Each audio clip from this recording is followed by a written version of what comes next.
વઘારું છું. બેટા આપણે સ્ટીલની તપેલીમાં શાક બનાવી છીએ, આમાં નહીં. મમ્મીજી મારા મમ્મીએ તો મને આવું જ શીખવાડ્યું છે કે આ તપેલીમાં બનાવીને તો શાક જલ્દી બની જાય ને સરસ ચડી જાય. બેટા હવે ઘરનું બધું ભૂલી જાવ, ઘરેથી જે શીખીને આવ્યા હોય ને આયા તો નવા નિયમો હોય ને બેટા. ઓકે મમ્મીજી. ઓ બેટા જમવાનું નથી બનાવ્યું હજી? અરે સાસુમાં તમે જ તો કીધું કે ઘરેથી શીખીને આવ્યા હોય એ બધું ભૂલી જાવ, તો મમ્મીએ મને રસોઈ બનાવતા શીખવાડી તો ભૂલી ગઈ. સાસુમાં ચાય બનાવજો ને. સાસુમાં આજે કામવાળા બેન નથી આવવાના તો કચરો પોતા વાસણ કરી નાખજો ને. મને મમ્મીએ શીખવાડ્યો તો પણ હું ભૂલી ગઈ. તમે કીધું ને ઘરનું ભૂલી જા.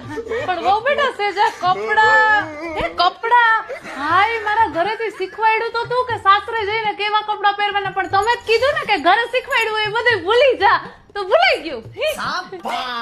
મમ્મી નાસ્તો ને કોફી બનાવજો ને. 11 વાગ્યા બેટા, હવે પડ્યું તમારું સવાર. મારા ઘરે